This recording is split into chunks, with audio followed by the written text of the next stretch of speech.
بسم اللہ الرحمن الرحیم. السلام علیکم ورحمۃ اللہ وبرکاتہ. اللہم صلی علی محمد وعلی محمد. رب اشرح لی صدری ویسر لی امری واحلل عقدۃ من لسانی یفقہوا قولی. آمین. خواتین و حضرات، آپ دیکھیں کتب آن لائن اور میں ہوں بلال کتب، اور آج حشام بھائی کے ساتھ ہمارا دن. السلام علیکم حشام بھائی، کہ آپ کی کالز لیں اور آپ کے ساتھ آپ کے مسائل ڈسکس کریں، اور جو کہ معاشی اور معاشرتی اور مذہبی جو بھی رنگ کے اندر مشورہ دیا جا سکتا ہے وہ دیا جائے. لیکن سب سے پہلے ایک بات آپ سے شیئر کرنا چاہتا ہوں. غور کیجیے کہ حضرت موسیٰ کو لیں یا زیادہ تر نبی اور پیغمبروں کو لیں تو اللہ تعالیٰ نے ان کو ایک خاص طریقے کے ساتھ اپنا کلام دیا. مثال کے طور پر 10 کمانڈمنٹ جو ہیں وہ بلایا اور کہا کہ یہ 10 کمانڈمنٹ لو. لیکن میرے نبی محمد صلی اللہ علیہ وسلم کی جو مثال ہے وہ کمال یہ ہے کہ آپ جہاں جہاں گئے قرآن وہاں وہاں آیا. حتیٰ کہ رسول اللہ صلی اللہ علیہ وسلم نے یہ فرما دیا کہ میں عائشہ کے حجرے میں موجود تھا تو قرآن وہاں آ گیا. بے شک. اب خیال نبی جو ہے اس کو بھی اللہ نے قبلہ بنا دیا. بے شک. صرف سوچا تھا نہیں، مطلب کہ خواہش نبی کو بھی اللہ نے بالکل قبلہ بنا دیا. ہم ہمیشہ یہ بحث کرتے ہیں اور میں اس بات پہ نا بڑا ہی زیادہ کیا کہنا چاہیے سینسٹیو ہوں اس معاملے میں. کبھی کبھی میں ظاہر ہے غصہ کھا جاتا ہوں اور وہ میرے طالب علموں کو جھیلنا بھی پڑتا ہے. جو حدیث تھے جناب علی 250 سال بعد لکھی گئی، نہ ان کو حدیث کا پتہ ہے، نہ 250 سال کا پتہ ہے، نہ وہ تاریخ کے طالب علم ہے. رائے جو ہے نا کمال ہے. میں نے ابھی روایت پڑھی اور میں حیران ہو گیا اور وہ آپ تک پہنچا رہا ہوں. حضرت عمر بن عاص جو ہے یہ بڑے صحابیوں میں سے، ان کے بیٹے جو ہیں وہ بھی صحابی ہیں. حضرت عبداللہ عمر بن عاص جو ہے یہ بڑے صحابی ہیں. میں ان کی وہ مثال ابھی حدیث نہیں سنا رہا کہ وہ چہرہ سب سے زیادہ روایات انہی سے ہیں. اب ان کو صحابہ نے کہا، اور یہ وہ لکھتے تھے، انہوں نے کہا کہ تم یہ نہ لکھا کرو. انہوں نے کہا کہ کیوں نہ لکھا کرو؟ انہوں نے کہا دیکھیں وہ تب بھی مسئلہ تھا لوگوں کا، بہت سوں کا، کہ دیکھیں کبھی رسول پاک صلی اللہ علیہ وسلم کا، میں اپنی زبان میں کہہ رہا ہوں، موڈ اس طرح کا ہوتا ہے، کبھی اس طرح سے ہوتا ہے، تو تم جو بری بات ہے وہ لکھ لو گے تو پھر اچھی بات یہ دائیں بائیں والی باتیں جو آج کل ہم کرتے ہیں. حضرت عبداللہ دیکھیں یہ ہوتا ہے صحابی اور استاد کا موجود ہونا. وہ گئے رسول پاک کے پاس، کہا یا رسول اللہ میں حدیث لکھتا ہوں. اب وہ حدیث کب لکھ رہے ہیں؟ جب میرے نبی موجود ہیں. پھر یہ بحث جب 250 سال والی ہوتی تو غصہ آنا میرا بالکل جائز ہے. بلال بھائی جتنی بھی حدیث ہیں، ہاں نبی نے کہا حضرت عبداللہ سے کہا کہ میرے منہ سے اللہ جو نکلواتا ہے وہ حق ہوتا ہے. ما یخرج منہ الا حق. میرے منہ سے لکھا کر، اکتب فوالذی نفسی بیدی، اس ذات کی قسم جس کے ہاتھ میں محمد صلی اللہ علیہ وسلم کی جان ہے، اس زبان سے حق کے علاوہ کچھ نہیں نکلتا. یعنی یہ جو ہم نے تقسیم کیا ہے نا، رسول اللہ کی ایک زندگی بشری ہے، ایک زندگی نبوی ہے. رسول اللہ صلی اللہ علیہ وسلم نے اس کے اوپر پانی پھیر دیا ہے. وما ینطق عن الہوی ان هو الا وحی، یعنی جو بھی میں بولتا ہوں، وما ینطق عن الہوی ان هو الا وحی یوحی. اگر اس کے بعد بھی کسی طالب علم نے یہ پوچھا یا کسی محفل میں بات ہوئی کہ جی حدیثوں کے اوپر آپ کی رائے، اور بلال بھائی پھر کیا کہنا چاہیے؟ مجھے ایک بات بتائیں، یہ جو آپ نے بات کی ہے نا بڑی اہم ہے. یہ جو صحیفہ سعد کا عبداللہ بن عمر بن العاص، یہ رسول اللہ کی زندگی میں کمپائل ہے. حضرت ابو ہریرہ کی جو احادیث ہیں ان کی زندگی میں کمپائل ہیں. حضرت عائشہ کی جو احادیث ہیں ان کی زندگی میں کمپائل ہیں. عبداللہ ابن عباس کی حدیث ان کی زندگی میں کمپائل ہیں. اور احادیث آئی کہاں سے ہیں؟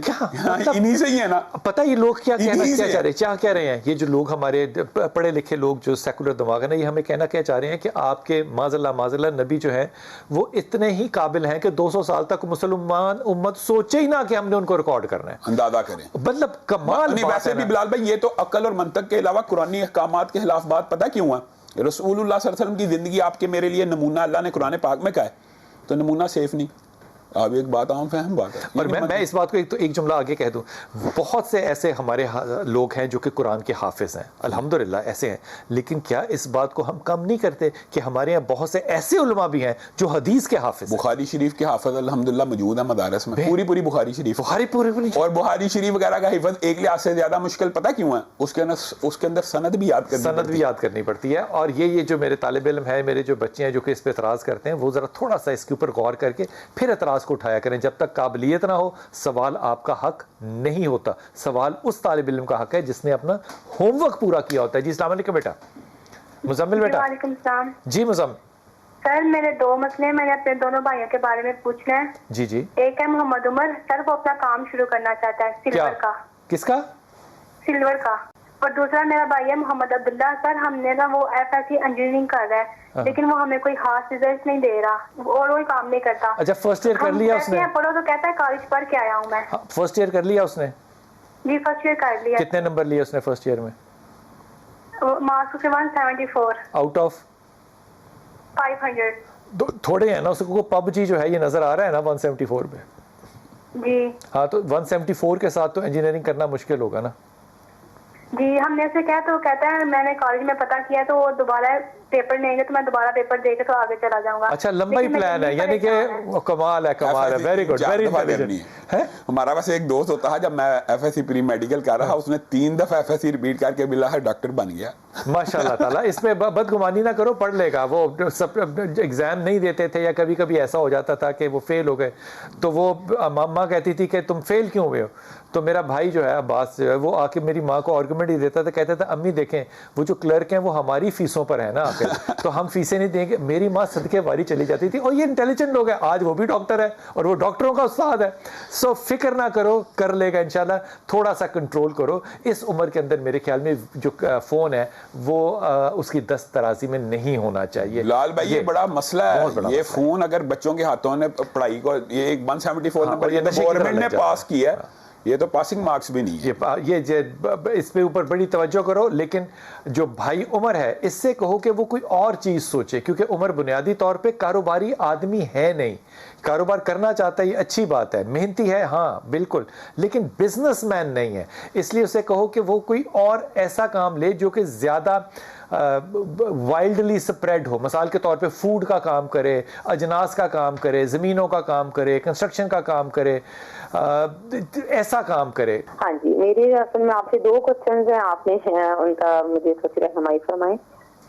میرا بھائی ہے, اس کا نام ہے عمار, اور میری بہن ہے, اس کا نام ہے ایمن, اور میری والدہ کا نام ہے زاہدہ. تو مسئلہ یہ ہے کہ ان کے رشتوں کے مسئلے ہیں, ماں کا رشتہ جی, ایمن ہے بہن اور بھائی ہے بہن اور بھائی کے رشتے کا مسئلہ.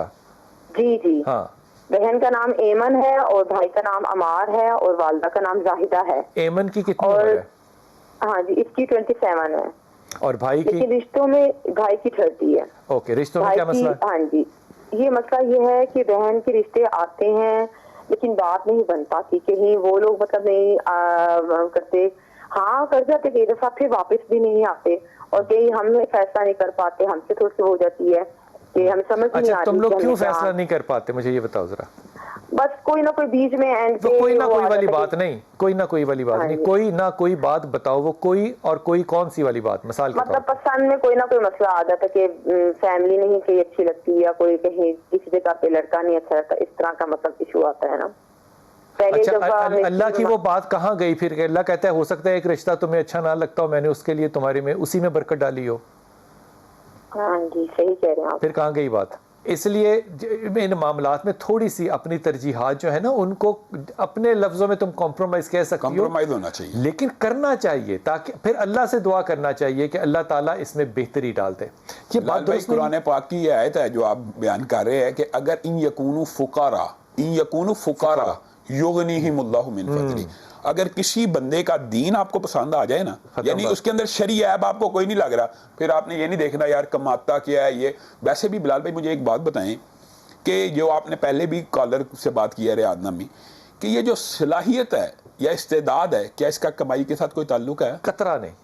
یہ بات مجھے ایک بات بتائیں, ہمیں تو اللہ بھوکا مار دیتا, ہمیں تو اگر صلاحیت اور استعداد اللہ تعالیٰ نے رزق بار اللہ اپنی خاص تقسیم اللہ کی اللہ جانتا ہے, ورنہ صلاحیت اور استعداد میں سمجھتا ہوں سب سے زیادہ محنت اگر دنیا میں کوئی کرتا تو مزدور کرتا ہے, سب سے زیادہ صبح سے لے کے, اور سب سے بیچارے کی لو کمائی اس کی ہوتی ہے. تو اس کا مطلب یہ ہے کہ اللہ تعالیٰ کی ایک بانٹ بھی ہے اور اللہ تعالیٰ نے اپنی کوئی تقسیم رکھی ہوئی ہے. تو اس طرح کے جو لوگ ہوتے ہیں, آپ نے جو بات کہتے ہیں نا یہ 100% ہے کہ آپ جب ایج 25 کراس کر جائیں نا, پھر اپنے سٹینڈرڈز لو کر لیں, پھر ایک لائف اور ایک نیا کنبہ. نکاح کے بارے میں اگرچہ بات اس کی سندیں ضعیف ہیں, لیکن یہ بات تو ہے نا کہ نکاح نصف دین ہے. نصف دین, آپ ایک بچی کا نکاح ہی نہیں کر رہے, اس کو نصف دین کا علم نہیں ہو سکتا, کیونکہ نصف دین یہ ہے کہ بچوں کی پرورش کیسے کرنی ہے, خاوند کے حقوق کیسے کرنے ہیں, یا زندگی کیسے گزارنی ہے. یعنی اسلامی معاشرے کا یونٹ ہوتا ہے فیملی, تو یہ ضرور کمپرومائز کرنا چاہیے. ڈاکٹر اسرار آپ کے لہجے پہ نظر آنے لگ گئے ہیں, وہ بھی بالکل یہی کہتے تھے فیملی کا یونٹ ہوتا ہے. ہاں, بنیادی یونٹ کو تجربہ کریں. اسلامی یونٹ ہی اس سے بنتا ہے, میاں بیوی سے ایک ککائی بنتی ہے, وہاں سے نہیں. اور عین ممکن ہے, بلکہ یقین ہے کہ اللہ تعالیٰ اس میں رحم بھی ڈالے اور برکت بھی ڈالے. میں کہتا ہوں جو اولاد کا تسلسل ہے یہ بھی اللہ کا ایک رحم ہوتا ہے. تو امت کا جو نفع مند اولاد, امت کے لیے فائدہ مند وہی بچہ ہے نا جو امت کے لیے نفع مند ہو, تو وہ ہونا تو شادی سے ہی ہے نا. ویسے ہمارا معاشرہ بہرحال ویسا تو نہیں ہے نا کہ ویسے ہی ہو جائے. تو یہ ایک بات میں ضرور کہنا چاہتا ہوں. پہلے وہ جو رزق کا جو بھی بندے سوال پوچھتے ہیں نا بلال بھائی, رزق کے لیے خاص طور پہ ان کو جو آپ نے آیت کریمہ اور سورۃ اخلاص بتائیے یہ بھی, اور اس کے ساتھ اگر وہ وظیفہ استغفر اللہ کا ایڈ کر کے ایک وظیفہ میں بتاتا ہوں. میں درود اور استغفر اللہ ہمیشہ بھول جاتا ہوں. یہ بہت زیادہ اہم بات ہے. اور ان کے علاوہ بلال بھائی ایک میں نے ام ہانی کی جو حدیث پڑھی ہے وہ بڑی عجیب ہے. سبحان اللہ والحمد للہ ولا الہ الا اللہ واللہ اکبر ولا حول ولا قوت الا باللہ.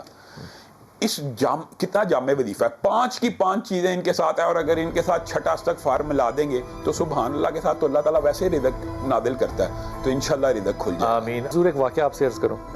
امام سخاوی جو ہیں, شمس الدین سخاوی, بہت بڑے آتھر, انہوں نے راوی کیا ایک حضرت امام علی کرم اللہ کی بات کو کہ امام علی کہتے ہیں کہ میں رات کو درود پڑھتا ہوا سو گیا. میں کہتا ہوں بات یہاں پہ بھی ختم ہو جاتی ہے, پوری کی پوری ہو جاتی. تو میں نے خواب میں دیکھا کہ رسول پاک صلی اللہ علیہ وسلم جو ہے وہ فجر کی نماز جو ہے وہ پڑھا رہے ہیں, اور فجر کی نماز کے بعد کوئی شخص جو ہے وہاں سے ٹوکرا لے کر آیا کھجوروں کا. تو رسول پاک صلی اللہ علیہ وسلم نے ساروں کو کھجوریں بانٹی, اور مجھے بھی ایک کھجور دی. میرے دل میں تھا کہ میں دوسری بھی کھجور لوں, لیکن حد ادب میں نے کہا نہیں نبی پاک صلی اللہ علیہ وسلم سے کہ مجھے ایک اور کھجور دیں.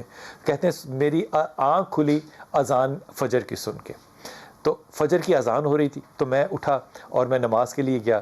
تو حضرت ابو بکر صدیق جو ہیں وہ امامت فرما رہے تھے. تو جب وہ نماز ختم ہوئی فجر کی, تو ایک شخص جو ہے وہ کھجوریں تحفے پہ لے آیا وہاں پہ.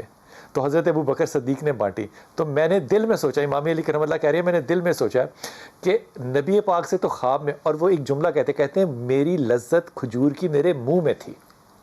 جب میں اٹھا تو وہ لذت میرے منہ میں تھی. تو کہتے ہیں میں نے پوچھا کہ ابو بکر سے تو میں دوسری کھجور اور زیادہ کھجوریں مانگوں گا نا. تو وہ جب ان کی باری آئی تو حضرت ابو بکر صدیق نے ان کو بھی ایک ہی کھجور دی, اور مسکرا کے کہا علی تیرے حصے کی ایک ہی کھجور ہے.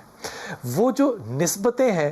بلال بھائی جو آپ نے یہ واقعہ بیان کیا میں نے سنا نہیں تھا ہوا, لیکن آپ کے واقعے سے یہ بات ذہن میں آ گئی ہے کہ مجرب ترین بات ہے کہ محدثین نے بھی لکھا ہے اور بہت سے اماموں نے لکھا ہے کہ جو رسول اللہ صلی اللہ علیہ وسلم کی خواب میں زیارت کرنا چاہتا ہے نا, اس کو یہ چاہیے جب وہ بستر پہ لیٹ جائے نا, تو پھر جو آپ نے بیان کیا نا کہ بس درود پڑھتا بس سو جائے, تو پھر درود پڑھنے سے ایک تو رحمتیں بھی نازل ہوتی ہیں, اس کے اوپر 10 مرتبہ اللہ بھی درود بھیجتا ہے. پھر 10 مرتبہ صرف درود شریف پڑھنے کے بارے میں صحیح حدیث ہے کہ کل قیامت کے دن میں محمد صلی اللہ علیہ وسلم اس کی سفارش کروں گا جو روزانہ 10 مرتبہ پڑھتا ہے. اور اللہ کا احسان دیکھیں بلال بھائی, ہر نمازی 10 مرتبہ درود دن میں درود پڑھ رہا ہوتا ہے. جو بھی بندہ نماز میں پڑھ رہا ہوتا ہے, تو یہ اللہ تعالیٰ کی عطا ہے. تو جب بندہ درود پڑھتے ہوئے سوئے گا تو یہ ایک بات آئی ہے ضمنی طور پہ, تو انشاءاللہ رسول اللہ صلی اللہ علیہ وسلم کی خواب میں زیارت ہوتی ہے انشاءاللہ تعالیٰ. جی السلام علیکم بیٹا. ہیلو السلام علیکم بھائی. جی شمائلہ بیٹا. بلال بھائی مجھے جو ہے نا پتہ کرنا ہے اپنی امی کے بارے میں اور ابو کے بارے میں. بلال بھائی میری امی اور ابو کی بہت لڑائی ہوتی ہے. ابو تو غصہ بہت آتا ہے اور ابو کہتے ہیں میں گھر چھوڑ کے جا رہا ہوں, میں بس آپ کو چھوڑ دوں گا. جب بھی آپ کوئی بیان کریں تو آدھا سچ نہیں بولنا چاہیے. کتنے بہن بھائی ہیں پوچھو تھا؟ کتنے بہن بھائی ہو آپ؟ 6 بہن بھائی ہیں ہم. ماشاءاللہ تعالیٰ. ابو نہیں چھوڑتا انشاءاللہ. شمائلہ محبت ہے, کمال کرتی ہے تم اس بات پہ. ابا کو کہو کہ یا سلام یا مومن یا اللہ کہنا ہے, اب زور نہیں لگانا. نہیں آپ خود پڑھ لیں, خود پڑھ کے دم کر لیں ان پہ, اور لا حول ولا قوت الا باللہ دونوں چیزیں پڑھو, اور ابا کو دم کر کے پانی پڑا دو, اماں کو کوئی پڑھ کے دم کریں, اور اماں کا بھی اس سے بلڈ پریشر کم ہوگا اور ابا بھی ٹھیک رہیں گے. لیکن آپ کا فرض اور آپ کا حق نہیں ہے کہ آپ اپنے والدین پہ کسی بھی طرح سے ججمنٹ کریں. جب اللہ کہتا ہے نا اف نہیں کرنا, تو اف کا ترجمہ جو ہے نا, یہ یقین کرو کسی زبان میں ہو ہی نہیں سکتا سوائے پنجابی کے. یہ صرف پنجابی میں ہو سکتا ہے, اور اس کا ترجمہ یہ ہاں یہ نہیں, ہاں یہ بات ہے, یہ نہیں کر سکتے آپ, یہ بھی نہیں کر سکتے. کہاں کجا یہ کہ آپ اتنا بڑا فیصلہ کریں کہ کون صحیح ہے کون غلط ہے. بلال بھائی ویسے بھی 6 بچوں کے والدین کوئی ہو اتنا شقی القلب تو چھوڑ جائے, کوئی نہیں چھوڑتا. 6 بچے کون چھوڑ کے جاتا ہے. اس لیے یہ باتیں جو ہے نا, یہ سنی سنائی جو ہے ادھر ادھر کی مت کرو. رفیہ بیٹا. السلام علیکم. جی وعلیکم السلام علیکم. جی جی. میرے گھر کے حالات بہت ٹھیک تھے پہلے, بہت ہی زیادہ ٹھیک تھے. اچھا. اب باقی 4 بیٹیاں میری. اچھا. بیٹا نہیں ہے, رینٹ پہ مکان ہے. ہم رینٹ پہ رہتے ہیں. باقی میری 4 بیٹیاں ہیں, وہ بھی ہر وقت اسی غربت کی وجہ سے لڑتی جاتی پڑھتی ہیں جو بھی. جب 4 بیٹیاں ہو نا گھر میں تو ماں باپ کو اسی وقت بوڑھے ہو جانا چاہیے. جب آپ بوڑھے ہی نہ ہوں تو آپ نے کیا تربیت کرنی ہے؟ یہ بزرگی ہے, یہ قائم کرتے ہیں میرا بیٹا. کیا پڑھا بلال بھائی ویسے میں ایک بات آپ کی بات میں اضافہ یہ کرنا چاہتا ہوں, اگر بچے بہت زیادہ لڑتے ہوں نا تو پیرنٹس کو نا کچھ باتیں نظر انداز اور اگنور کے لیول پہ بھی جانی چاہیے, جانی چاہیے. جب آپ اگنور کرنا شروع کریں گے نا, ان کی لڑائی کو اہمیت نہ دیں گے تو کم کرتے جائیں گے تو وہ لڑائی بھی آٹومیٹیکلی کم ہوتی چلی جائے گی.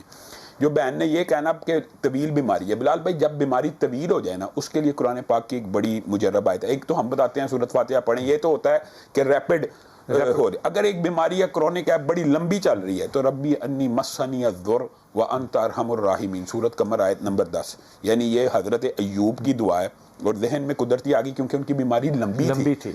اور اللہ کے فضل و کرم سے دیکھیں یہ بات آئی ہے تو اللہ تعالیٰ نے کس طرح بدلا. یہ آیت کے باوجود اگر بندہ یہ سوچے کہ بدل نہیں آ سکتا تو یہ انسان کا اپنا قصور تو ہو سکتا ہے. اور حضرت ایوب نے بھی یہ اس وقت دعا کی بعد روایات میں بلال بھائی پتہ کیا لکھا ہے, جب بیماری زبان کے اوپر اثر ڈالنے لگی نا تو پھر ان کے زبان سے نکلی, اللہ پورا جسم بیمار تھا اور میں انتظار کرتا رہا کہ اتنا عرصہ عیش و عشرت میں رہوں اور بیماری بھی تیری طرف سے کاٹوں گا صبر سے, لیکن اگر زبان بند ہوگی تیرا ذکر بند ہو جائے نہیں کر سکتا. تو میں اور آپ اور معاشرہ اللہ کے ذکر سے ہی محروم ہوتا چلا جا رہا ہے. تو اللہ کا ذکر زبانوں پہ جاری کریں, چاہے کسی بھی صورت میں کریں. گھر کے اندر اتنا انتشار ہے, آپس کی بات ہے, تو گھروں میں قرآن کیوں نہیں لگایا جا رہا؟ دعا ایک دفعہ پھر بتاتے ہیں. ربی انی مسنی الضر, اس کے 2 تلفظ بھی ہیں. ربی انی بھی پڑھ سکتے ہیں اور انی بھی پڑھ سکتے ہیں. ربی انی مسنی الضر وانت ارحم الراحمین, سورۃ قمر آیت نمبر 10. ونڈرفل. اور اگر گھر میں اذان لگا لینا تو میں نے تجربے میں دیکھا ہے کہ گھر کے اندر جو فتنہ فساد ہے نا وہ یقیناً کم ہو جاتا ہے اور جنات کو گھر سے نکال. آپ کو ایک بات بتاؤں, بات آئی ہے آپ نے اذان کی بات کی, اگر کسی بندے کا آپ نے بھی جادو چیک کرنا ہے نا کہ اس کے اوپر جن ہے یا جادو ہے, آپ صرف اس کے کان میں اذان دیں, اگر تو وہ تیش میں آ جاتا ہے, غصے میں آ جاتا ہے, تو آپ سمجھ جائیں یہ نفسیاتی مسئلہ نہیں ہے, یہ شیطانی مسئلہ ہے. ایک دوست نے پوچھا, جیسے میں نے امام علی کرم اللہ کی بتائی کہ انہوں نے کہا کہ میں صبح اٹھا اذان پہ تو میرے منہ میں کھجور کا تھا جو مزہ ذائقہ تھا. تو ایک دوست نے پوچھا کہ جناب میں ایک دن اٹھا صبح تو خواب میں ریت کھا رہا تھا, تو جب میں اٹھا تو میں اپنے منہ کو چبا بھی رہا تھا.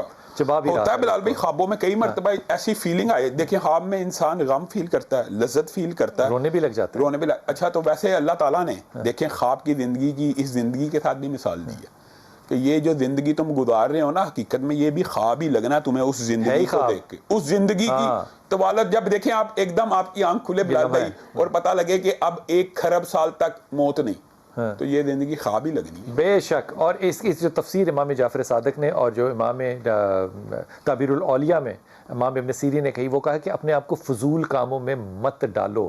تو وہ جو فضول کام ہیں ریت کھانے والے, ان کے اندر آپ اپنے آپ کو انڈلج نہ کریں, اور ان معاملات کو روحانیت کی طرف اور باپوں کی طرف زیادہ لے جانے کی ضرورت نہیں ہے. بس فضول کاموں سے زندگی کو پرہیز کرو. جی السلام علیکم بیٹا. اقبال آپ کیا نوکری کرنا چاہ رہے ہیں جو ڈھونڈ رہے ہیں آپ؟ میں ڈرائیونگ کرتا ہوں, اے سی کو چلاتا تھا پہلے بھی, تو اب 5-6 ماہ سے نوکری نہیں مل رہی. پریشانیاں بڑھ گئی ہیں بہت زیادہ, بیٹیوں کی شادی کے دن رکھے ہوئے ہیں, اللہ ثانی کی وجہ سے بہت زیادہ پریشان ہوں. اقبال تم نے سورہ اخلاص پڑھنی ہے اور آتے جاتے کھاتے پیتے ہر طرح سے پڑھتے رہنا ہے. میں تمہیں پوری ایمانداری سے کہہ رہا ہوں اللہ تمہارے رزق میں بہت اضافہ کر دے گا, نوکری تمہارے تک آئے گی انشاءاللہ تعالی. حضور کیا پڑھے گے؟ ربی انی لمان زلت الیہ من خیرین فقیر. جب انسان بلال بھائی بے بس ہو جائے تو نبی جو رسول اور پیغمبر, بہرحال اللہ ان کو معجزات تو دیے ہوتے ہیں نا, لیکن وہ بھی اللہ کے در پہ فقیر بن کے آ جاتے ہیں. تو اللہ کے دربار پہ آ جائے, اللہ کی طرف رجوع کرے, رزق بھی اس نے دینا ہے, اللہ تعالیٰ ان کے معاملات کو حل کرے. ہم دعا کرتے ہیں اللہ تعالیٰ ان کا آسانیوں والا معاملہ کرے. بیٹیوں کے دن یہ بلال بھائی بہت بڑا آزمائش کا ہمارے معاشرہ ہے نا, کلچر ہے بلال بھائی. ہمیں اس کلچر کو بھی کنڈیم کرنا ہے کہ ہم نے یہ کیا تصور بنایا ہوا برات. مجھے ایک بات بتائیں, اسلام میں تو ولیمہ ہی تھا نا, اب یہ بیٹیوں کا بابا اس نے کھانا بھی کھلانا ہے اور ان کے پورے لشکر لاؤ, لشکر کے ساتھ انہوں نے تم تراک کے ساتھ آنا ہے. شرم نہیں ہے؟ یعنی بیٹی لینے آ رہے ہیں اور 500 بندہ ساتھ لا رہے ہیں اور 400. یہ ہمارے کلچر کو, اس کے اوپر بھی تو ہمیں آپ یہ بات کہہ رہے ہیں نا تو مجھے دل میں غصہ آ رہا ہے. آپ بتائیں اتنے بے شرم ہو گئے ہم لوگ. بلال بھائی آپ یہ کہتے ہیں, ہم کئی دفعہ شادیوں پہ جاتے ہیں, 17 پتہ لگتا ہے 18 لاکھ روپیہ شادی حال کا بل ہے, اور یقین کریں بلّہ کئی بیٹیاں روتی بھی واپس آتی ہیں کہ ہمارے والدین. میرے خیال میں یہ فیصلہ جو ہے نا یہ صرف اس شخص کو کرنا چاہیے, اس آدمی کو کرنا چاہیے جو نکاح کے لیے جا رہا ہے کہ میرا اس میں فرض کیا ہے. اور میں ایمانداری سے آپ کو حلفاً کہہ رہا ہوں, تجربے سے کہہ رہا ہوں کہ جس دن آپ نے فیصلہ کر لیا نا کہ نکاح جو ہے وہ میں نے کرنے جانا ہے اور اس کے بعد جو ولیمہ ہے وہ میں نے کرنا ہے, میں حلفاً کہہ رہا ہوں آپ کو, اور میرا آپ گریبان روز قیامت پکڑ لیجیے گا, اللہ تعالیٰ اس میں اتنی رحمت اور برکت ڈال دیتا ہے کہ آپ سوچ ہی نہیں سکتے. بلال بھائی یہ حدیث ہے جو آپ نے بات کی ہے, رسول اللہ صلی اللہ علیہ وسلم نے فرمایا دنیا کے اندر سب سے بابرکت نکاح وہ ہے, نکاح ولیمے کا ذکر نہیں, جس کے اندر سب سے کم تکلف ہو. یہ حدیث ہے, یہ رسول. اس تکلف میں یقین کریں صرف کھجور ہونا, میں کہتا ہوں اگر برکتیں پھیل جاتی. بلال بھائی اگر ہم مسجد کو کمیونٹی سینٹر بنا لیں, مسجدیں ہم نے کیا صرف اب دیکھیں ہمارا زوال کی انتہا ہے نا, مسجد 5 وقت کی نماز کے لیے رہ گئی ہے.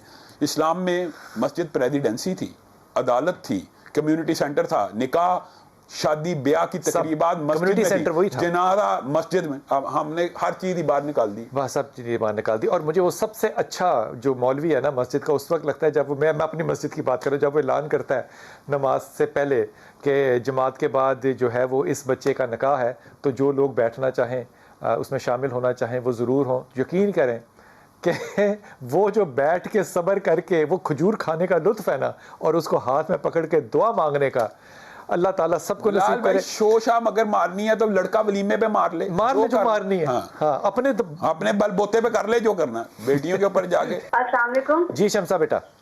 جی میں کراچی سے بات کر رہی ہوں سر, میں بیوہ ہوں, تو 5 سال ہو گئے. اچھا. تو ابھی ایک جگہ بات چیت چل رہی ہے, تو وہ کبھی بولتے ہیں ہاں کبھی نہ, تو سمجھ نہیں آ رہی, زندگی میں بہت مسئلے ہوتے جا رہے ہیں. اللہ تعالیٰ ایک اچھا پرپوزل تمہارے لیے لے کر آئے جو تمہاری بیٹی کے لیے بھی اچھا ہو, اس کا وظیفہ جو ہے وہ حافظ صاحب سے پوچھتے ہیں. سورۃ قصص آیت نمبر 24 ہے, رشتوں کے لیے بہترین مجرب وظیفہ ربی انی لما انزلت الی من خیر فقیر, 313 مرتبہ ہر نماز کے بعد 40 دن پورے کرنے ہیں. اور بلال بھائی جو آپ نے موروں کی بات کی ہے نا, قدرتی بات ہے کہ ہمارے پاکستان کے اندر, میں یہ سمجھتا ہوں اگرچہ میڈیکل جو ڈاکٹر ہیں جو سرجری کی طرف جاتے ہیں, لیکن ہمارے کلچرل روایات ہیں. آپ کو پتا پہلوان ہوا کرتے تھے. جی بالکل. اور اس طرح موروں والے بابے ہیں معاشرے میں. وہ ہمارا ایک میری اپنی سسٹر کا واقعہ, اس کو ڈاکٹر نے کہا آپ کا یہ مورا خراب ہے, آپریشن کے بغیر نہیں درست ہوگا. وہ باجی گئی ہیں, اس نے نس کھینچی, مورا سیدھے, جیسے آپ نے کہا کہ وہ پریکٹیشنر ہوتے ہیں, اسی وقت درست. اچھا فرق صرف یہ ہے کہ کائرو پریکٹیشنر جو ہے وہ یونیورسٹی سے نکلا ہوتا ہے, بابا جو ہے بابا مورے والا تجربے سے نکلا ہوتا ہے. اور میں آپ کو حیران کن بات بتاؤں, وہ یہ تک بتا دیتے ہیں کہ یہ آپ کا اتنے نمبر مورا خراب ہے. یعنی یہ ہمارے معاشرے میں الحمدللہ یہ ہے کہ ہر محلے ہر شہر میں ایک آدھا اس طرح کا بندہ موجود ہے ابھی بھی جو لوگوں کو سرجری سے بچا لیتا ہے. ہڈی جوڑ تو کئی جیلی بھی ہیں, لیکن یہ موروں والے بہرحال جو ہوتے ہیں نا, ان کا بہت زیادہ تجربہ اور مشاہدہ ہے کہ یہ درست کر دیتے ہیں. اور ان باتوں کے اوپر میں یہ نہیں کہہ رہا کہ آپ اندھا دھند دیکھ لیں, آپ اپنا ڈیٹا کلیکٹ کریں جائیں, لیکن یہ لوگ جو ہے وہ جو سکسیس ریٹ ہے وہ ان کا بہت زیادہ ہے. سکسیس ریٹ تجربہ کرنے میں کیا حرج ہے, کیا حرج ہے, تمہاری ہڈی تو نہیں توڑ دیں گے. ہاں تجربہ کر لینا چاہیے, لیکن اس کے اندر کائرو پریکٹیشنرز کا جو وٹیبرا کا پرابلم ہے, اس کو میں نے بہت زیادہ کامیابی اس میں دیکھی ہے, اور یہ کامیابی ایک سٹنگ میں مل جاتی ہے. ظاہر ہے 1 2 3 4 سٹنگز بھی ہو سکتی ہیں, اور ایلوپیتھک میں ناکامی کی ریشو زیادہ ہے آپریشن کے بعد. ایلوپیتھی میں بالکل زیادہ ریشو ہے ناکامی کی اس میں زیادہ. اور یہ جو حجامہ کرتے ہیں, حجامہ تو بلال بھائی سنت ہے. رسول اللہ صلی اللہ علیہ وسلم واقعہ معراج کی رات کو جب واپس آ رہے تھے تو فرشتوں نے رسول اللہ کو روک کے یہ کہا تھا اپنی امت کو کہنا حجامہ کروائیں, اپنی امت کو کہنا حجامہ کرائیں. تو یہ تو اگر چاند کی جو اگر مسنون حجامہ کرانا تو چاند کی جو طریقے ہیں ان میں کرنا چاہیے. لیکن بات یہ کہ حجامہ بنیادی طور پہ شاید میڈیکل سائنس اس کو مانتی ہو یا نہ, ہم مانتے ہیں رسول اللہ صلی اللہ علیہ وسلم نے کہا کچھ فاسد مادے ہوتے ہیں جسم میں, ٹاکسیسٹی وہ نکل جاتے ہیں, بالکل نکلتے. اور وہ جو آپ نے بات کی ہے نا کہ ماہر سے کروانا, وہ ڈیپ کٹ نہیں لگانا ہوتا, وہ ایک خاص جو جیسے رسول اللہ صلی اللہ علیہ وسلم نے سینگ لگوا کے جو آپ بتایا نا ویسے لگوانا ہے. تو وہ جو ماہر ہوتے ہیں جن آپ آج کل تو اس کو کپنگ کہتے ہیں, اور یہ بہت مؤثر علاج ہے, بہت زیادہ مؤثر. اچھا حجامہ کہنے میں ہمیں کیوں پرابلم ہوتا ہے؟ حجامہ کہنا چاہیے. انگریزی میں بھی حجامہ لکھا جا سکتا ہے. میں کہتا ہوں ہمیں تو سینگ ہی کہنا چاہیے, جو حدیث کا لفظ ہے بنیادی طور پہ, تو کہنے میں لینگویج بھی وہی رکھنی چاہیے. حجامہ بھی ویسے لینگویج میں وہی ہے. یہ بات جو ہے یہ بہت ہی ادب کے ساتھ آپ لوگوں کو کہہ رہا ہوں کہ یہ معاملہ جو ہے اس کو سنت سمجھ کے کریں, ہنجامہ کو، اللہ تعالیٰ اس پہ رحم کرے گا. اور یہ جو کائرو پریکٹیشنر والی میں نے بات کی، یا آپ کے علاقے میں اگر کوئی ہڈی کا اسپیشلسٹ ہے تو یقین کیجئے یہ کپل آف منٹس کے اندر سولوشن جو ہے وہ اویلیبل ہے. لیکن یہ بات پھر دیکھنا کہ جب بھی طبیب ڈھونڈنا تو بیسٹ آف دا بیسٹ ڈھونڈنا. اللہ تعالیٰ آپ کو آسانیاں دے اور آسانیاں بانٹنے کی توفیق دے.